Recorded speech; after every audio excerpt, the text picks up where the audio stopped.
Hawa ni Young Africans, wanatawazwa kwa mara nyingine kuwa washindi wa ngao ya jamii. Na baada ya mchezo huu, pazia rasmi la ligi kuu linaenda kukatwa na live sebleni kwako litakujia kupitia Azam TV. Kesho mapema kabisa michezo ya ligi kuu NBC itakuwa live na itakujia kuanzia saa 10 jioni KMC dhidi ya Dodoma Jiji, lakini saa 1 usiku Mangush Coastal Union wao watawakaribisha Wajelajela Gwa Tanzania Prisons. Baada ya hapa ni kwamba pazia limeshakatwa. Hao ni viongozi wa Young Africans, wako 4 na anayewakusanya ni Baka. Inawezekana ni kaka mkubwa anawaambia Ninju weka hapa, Casemiro kaa hapa. Huyu ni tofauti kati ya mechi hii. Save 3 za kiwango ambazo wamezifanya zimewapa Young Africans taji hili. Lakini Edmund John akienda kusalimu pale meza Azizi ya Mdambwile Mwambalaswa kama nomination ya kutafuta mchezaji bora kati ya wale watatu. Kwa mtazamo wangu mimi, Azizi ana style kuingia kwa kile ambacho alikionyesha. Jigi Diara, lakini Rushain Diruk ameonyesha kitu kikubwa pia.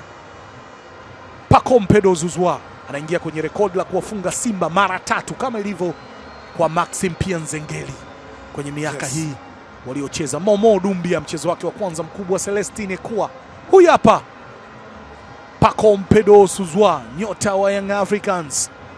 Loman Folz miaka 35 na Young Africans anaianza safari yake. Si kocha msaidizi kama ilivyokuwa kwenye kikosi cha Mamelodi Sundowns ama wakati yuko Ghana kule.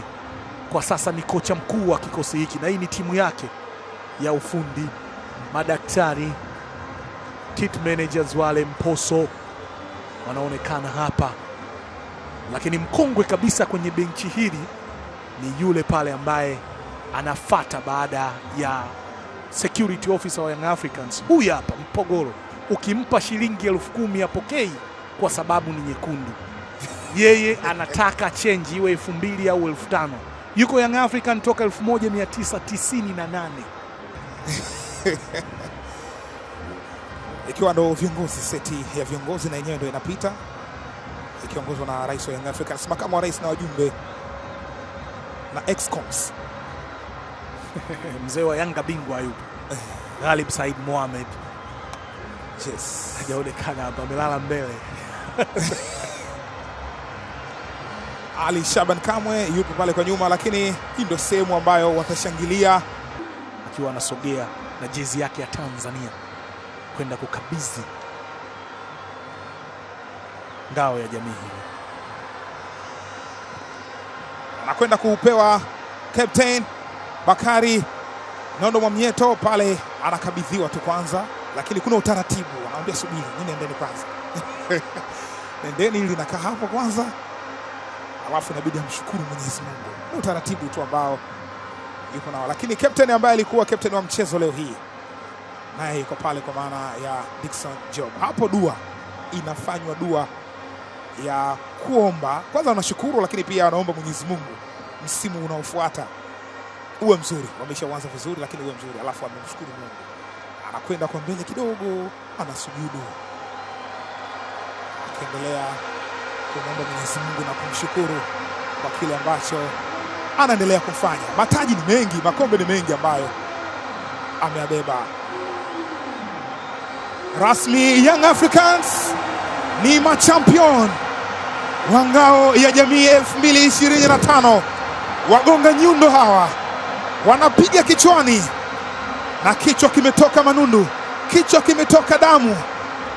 Wanafurahi kwa kuanza mchezo wa ngao ya jamii wakiwa na ushindi dhidi ya mtani. Bao 1-0 limetosha. Pacome Zouzoua ametosha kupeleka furaha Jangwani. Msimu jana ilikuwa ni Maxim Nzengeli ndiye ambaye alipeleka, lakini Mohamed Hussein Zimbwe Junior ananyanyua lile taji la ngao ya jamii, TRA ngao ya jamii. Pacome Zouzoua anakwenda kuwashukuru mashabiki wa Young Africans, anakwenda kuwashukuru wananchi kwa namna ambavyo amejitokeza kwa namba kubwa. Na huyu ni Mohamed Hussein, alitoka kwao kenda kujiunga upande wa upinzani, na hizi ni fataki za kutosha. Dar es Salaam nzima zipo Benjamin Mkapa peke yake. ndiko ambako watu wana furaha zaidi. Young Africans washindi ngao ya jamii 2025.